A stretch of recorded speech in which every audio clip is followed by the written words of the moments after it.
Iran दिलचस्पी रखता है वो JF-17 थंडर के ब्लॉक 3 को ख़रीदने के लिए। और ब्लॉक 3 आपको पता है 5th जनरेशन का तैयारा है जो पाकिस्तान में तैयार किया जा रहा है। पाकिस्तान एरोनॉटिकल इंजीनियरिंग का कमाल है जिसने चीन के साथ मिलकर JF-17 थंडर को चलाया। इसका ब्लॉक 1, ब्लॉक 2 और सबसे जदीद तरीन जहाज़ जो है ब्लॉक 3 है। और उसमें ऐसी खसूसियात हैं जो कि इस वक्त 5th जनरेशन के तकरीबन तमाम जहाज़ों में मौजूद है। और इससे ऊपर अब 6th जनरेशन का कोई जहाज़ होगा तो इसका मुकाबला करेगा। और ये ख़बर इसराइल के लिए बड़ी ख़तरनाक है। इस वक्त इसराइल इस डील को बहुत गौर से और बहुत ध्यान से देख रहा है और उसका ख्याल ये है कि उसके ख़िलाफ़ डील है।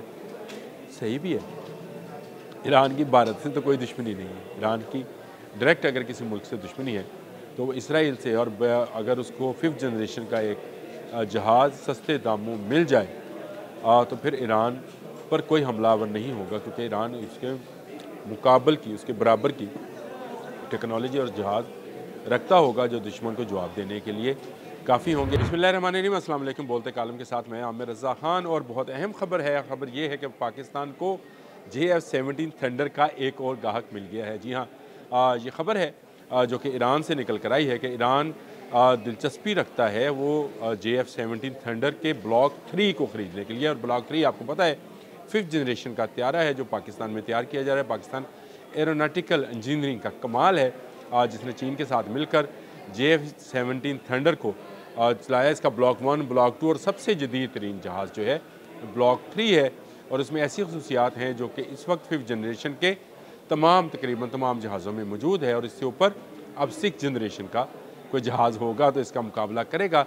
और ये ख़बर इसराइल के लिए बड़ी ख़तरनाक है। एक वेबसाइट है जी जिसने इसको रिवील किया है इस बात को कि ईरान जो है इस वक्त इंटरेस्टेड है JF-17 थंडर ब्लॉक 3 ख़रीदने के लिए। और इसकी वजह यह है कि 35C-10 जो है जहाज़ जो कि चीन से ख़रीदा जाना था उसकी डील अभी तक फ़ाइनल नहीं हुई है।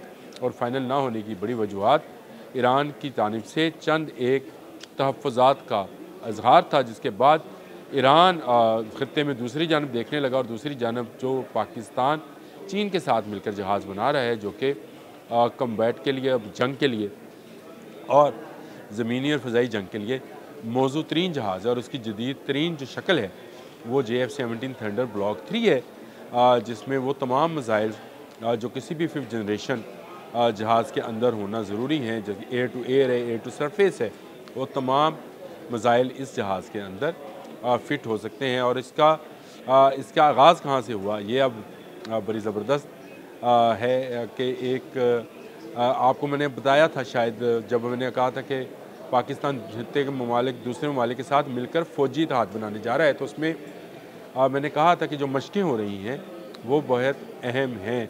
इसी तरह की एक मशक़ जो है वो इंडस के नाम से, इंडस शील्ड के नाम से हुई थी, जिसमें ऑब्ज़र्वर के तौर पर ईरानी एयर चीफ़ जो हैं वो हामिद वाहिदी वो यहाँ पर आए थे। और उन्होंने पाकिस्तान के एयर चीफ़ जो ज़हीर अहमद बाबर सिद्धू हैं उनसे मुलाकात की। ये सिद्धू मेरा ख्याल है भारत दुश्मनी के अब निशान बनते चले जा रहे हैं। सिद्धू मूसेवाला भी था, वो भी सिद्धू था। और ये हमारे आर्मी जो एयर चीफ़ हैं ये भी सिद्धू हैं।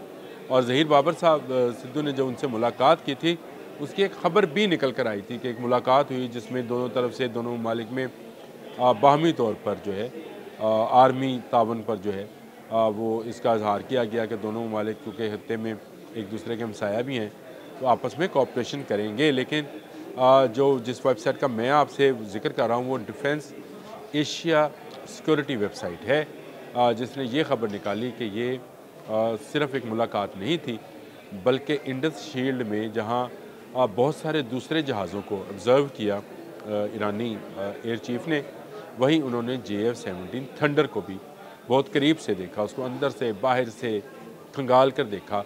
और उसके बाद उन्होंने ये फ़ैसला किया कि ये जहाज़ ऐसा जहाज़ है कि अगर उन्हें मिल जाए तो फिर इसराइल के एयरफोर्स का मुकाबला किया जा सकता है। इस जहाज़ के अंदर मैंने आपको बताया था कि 5th जनरेशन की वो तमाम चीज़ें मौजूद हैं, यानी इसकी स्क्रीन जो है, इसका कॉकपिट जो है वो जदीद तरीन है, जिसमें इजेक्ट सिस्टम भी है और स्क्रीन पर सारे विजुअल्स या सारे इसके रडार्स जो हैं वो शो होते हैं। और इसके हेलमेट के अंदर भी यही खासियत रखी गई है, और अगर पायलट चाहे तो अपने हेलमेट पर भी ये तमाम चीज़ें और अपने टारगेट्स को देख सकता है। जदीद तरीन रडार्स हैं, स्टील इसमें टेक्नोलॉजी है, और इसमें एवॉक सिस्टम लगाया गया है जो दुश्मन की तनसीबात जो है उसकी निशानदेही कर सकता है और उनकी तरफ से आने वाले मज़ाइल्स की भी निशानदेही कर सकता है। और एयर टू एयर जंग और एयर टू सरफेस जंग, जिसमें जहाज़ ऊपर से ज़मीन पर मार करता है, उसके मज़ाइल्स मौजूद हैं। अगर आप देख रहे हो तो उसमें तफसील है कि कितने कौन कौन से मज़ाइल हैं और इसमें जदीद क्या क्या चीज़ें हैं। ये 5th जनरेशन का जहाज़ है जो लंबे अरसे तक प्रवास कर सकता है और दूर तक मार कर सकता है। ईरान को इस वक्त एक ऐसे जहाज़ की ज़रूरत थी। उसने पहले चीन की तरफ देखा था, लेकिन चीन का जहाज़ उसको कुछ महंगा लगा, लेकिन पाकिस्तान क्योंकि अब ख़ुद JF-17 थंडर तैयार कर रहा है, टेक्नोलॉजी क्योंकि चीन की है और चीन इसमें अपग्रेड करता रहता है अपनी टेक्नोलॉजी को, तो पाकिस्तान ने भी ये सलाहियत हासिल कर ली है कि वो अपने जहाज़ों को अपग्रेड करता रहे। तो JF-17 थंडर ब्लॉक 3 जदीद तरीन जहाज़ है जो कि पाकिस्तानी फ़ज़ाई बेड़े में शामिल है और पाकिस्तान का बनाया हुआ जहाज़ है जिसको मेड इन पाकिस्तान कहा जा सकता है। मैंने कल भी आपको एक आप दोस्त के बारे में बताया था कि वो मेड इन पाकिस्तान है, और जो लोग कहते हैं कि पाकिस्तान ने क्या किया है उनके लिए जवाब ये है कि पाकिस्तान खत्ते का वो मुल्क है जो कि ना सिर्फ अपनी ज़रूरत के मुताबिक जहाज़ बना रहा है बल्कि JF-17 थंडर को बाहर बेच भी रहा है। तो दुनिया के चंद ममालिक ऐसे हैं जो जिस तरह के जंगी जहाज़ बनाते हैं और बाहर बेच भी पाते हैं। हमने नाइजीरिया, म्यांमार, श्रीलंका से ऑलरेडी मुआहदा किया हुआ है JF-17 थंडर देने का, लेकिन जो जदीद तरीन मुआहदा है, जो जदीद तरीन जहाज़ का मुआहदा है वो ब्लॉक 3 का है। JF-17 थंडर का ब्लॉक 3 जो एक ख़तरनाक वेपन है उन दुश्मनों के लिए जो ईरान के दुश्मन है, जो पाकिस्तान के दुश्मन है। तो अगर ये जहाज़ का जो सौदा, जिस तरह से defence security of Asia website ने दावा किया है कि इसकी डील आलमोस्ट जो है फाइनलाइज्ड है, इसकी पेमेंट्स कैसे होंगी, ये जहाज़ कैसे जाएगा और अमेरिका की जानिब से इस पर क्या क्या सेंक्शंस जो हैं वो पाकिस्तान को बर्दाश्त करना पड़ेंगे। वैसे सेंक्शंस तो पहले ही लगी हैं कि पाकिस्तान के 3 मैंने उस पर भी एक ब्लॉग किया था जो आप देख सकते हैं कि पाकिस्तान की 3 एजेंसियों पर जो अमेरिका की तरफ से पाबंदियाँ आयद की गई थी वो क्यों थी, क्योंकि इस वक्त इसराइल इस डील को बहुत गौर से और बहुत ध्यान से देख रहा है और उसका ख्याल ये है कि उसके ख़िलाफ़ डील है।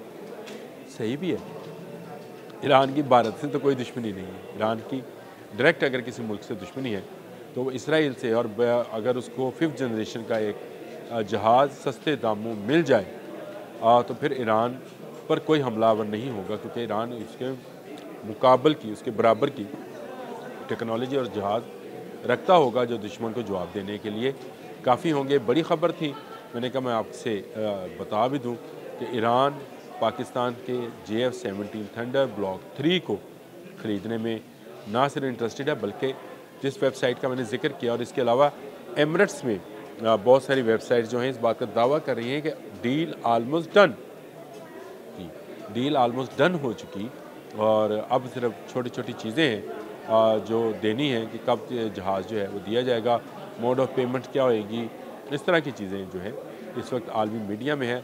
वो शोर तो बहुत मचाएगा इसराइली मीडिया भी, अमेरिकन मीडिया भी, क्योंकि ईरान पर बहुत ज़्यादा फौजी सेंक्शंस हैं, लेकिन कुछ तो है ईरान के पास कि सब उससे डरते हैं।